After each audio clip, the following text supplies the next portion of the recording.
Mainit-init na chismis. A love expert may detalyeng isiniwalat tungkol sa unang minahal ni Donnie Pangilinan.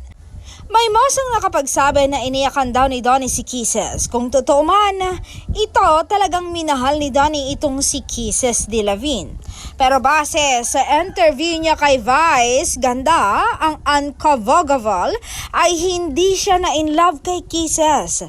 Dahil kung nag-I love you si Kisses noon sa aktor, hindi ba? Sana grinab iyon ni Donnie kung may pagtingin talaga si Donnie sa kanya. And nung tinanong pa siya ni Vice Ganda kung na-in love na ba siya, sabi niya infatuated lang daw, hindi siya na-in love.